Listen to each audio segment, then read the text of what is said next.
this is Carl the Raven, aka Quickie Wumble, who did the first song, aka 1BL on AIM, aka 1102-9830 on ICQ. I've written a little song about furries. It is a rap song. I hope you like rap songs. I know I do. I will magically count to 4, and a pig shall appear. 1, 2, 3, 4. Are you grooving yet? I hope so. Grooving is what this song's about. Grooving to furry information. Hello.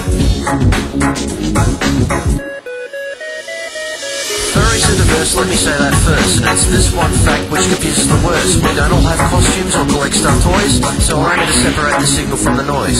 First off, what's furry? That's an easy thing to tell. It's an animal that happens to be human as well. In technical terms, we call it anthropomorphics, but it's easy to explain without all the linguistics. If it walks like a person but meows like a cat, you've got yourself a furry, it's as simple as that. If it talks like a person and flies like a bird, then it's still a furry, even though it sounds absurd. Because even though birds have feathers and not fur, mammals are the commonest type of furry in the world, so the word comes from them. Even starting on a fly, you'll end up with a furry no matter how hard you try. That's a furry. That's a furry. That's a furry. Able to see it. That's a furry. That's a furry. That's a furry. It's a furry, you know. So, that's a furry character, but what about the rest? A furry is a person to whom furries are an interest, so both the character and the viewer are furry. It'll all make sense soon, so don't worry. Most furries never meet face to face. We come from everywhere, all over the place. There's furries in Americas and in the EU. There's furries in Asia and Australasia too. On the internet we gather from the soil of all nations, all ages and races, both genders and range of educations. Here we are, all the furries are we, whether artists or congoers or strictly RV. To help with the furry jargon and some quick education, RV is role-playing in a made-up situation, and persona is a furry you pretend to be. Usually one you make up yourself for other people to see. In furry lingo, one word stands out, and that word is youth, and this is what it's all about. Or maybe I'll shut up and move right along, because I can't define youth in a polite sort of song. And that's without touching, scritching or spooge. When it comes to furry speak, there's a veritable deluge, but that's about the quota for the second verse done. So join in the chant and have some fun. Furry. This is furry. This is furry. This is furry, furry. Furry. We're not Furbies, by the way. To make a furry's easy, anyone could do it. You take your favourite animal and mix a human through it. You modify the product. Is it real or cartoony? Is it 2 legs or 4? Is it straight? Is it loony? Does it have a pair of wings sprouting out of its back? Does it have an extra set of legs that are the first leg? Can it talk or does it speak with psychic communication? Is it you? Is it not? Is it just speculation?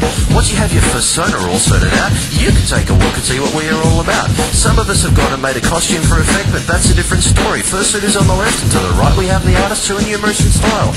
Any way you like it, they can draw it with a smile. But keep in mind everything mixes every sort of thing, and that all of it for children, which can be a bit of a sting. Experimentation is the order of the day. Imagination keeps our minds at play. Now the next verse is long, so I'm going to abort and start the chant early to keep the third one short. We're furry. We're furry. We're furry. Furry. So furry. So furry. So furry. Up to the downside of all this very fun. Some people don't get it, not all, just some. Misinformation and lies are afoot. It's crap up with which I shall not put. AMTV, hey Vanity Fair, take a bow, you're a trash and marry Claire. And a special shout out to you know what, I don't care. If I bitch about detractors, it's a total waste of air. I'm only a furry to have fun, say what you like, and furry propaganda can take a long hike. And it's not just that we're all completely squeaky clean. I mean sometimes the normal world thinks it has a right to be mean, and normal, wannabe, it's not for us. You can heckle us all you like from the boring bus. And if you need to put a weirdo down to feel bigger, then you're a sad sort of person and you're sick of the duck winger. Some furries are right, some furries are mean. Some furries draw pictures which are rather obscene. Some furries believe things which are strange to me. But remember what I said about furry diversity? It's not a bad thing for the world to know us, but just the kooky stuff is not a fair part to show us. We don't like curiosity, because that's what we're about. But any future journalists had better watch out. One extra singe doesn't do a lot of damage. We furries have dealt with quite enough Spanish. With all that said, the tide is turning, the wounds are healing, and we're quickly learning that best paw forward is the way to go. Put your best paw forward and away you go. Put your best paw forward and away you go. That is if you've even got a paw, I don't know. I'd rather be furry and use my imagination and die a happy death instead of a bit of stagnation. I'd rather express than repress and then get depressed and then get stressed about my situation. Well, I've laid it on your dirty style, the good and the bad, the fun and the games and the problems we've had. So sayonara people, now you know what we're about. This is Carl on the microphone, over and out.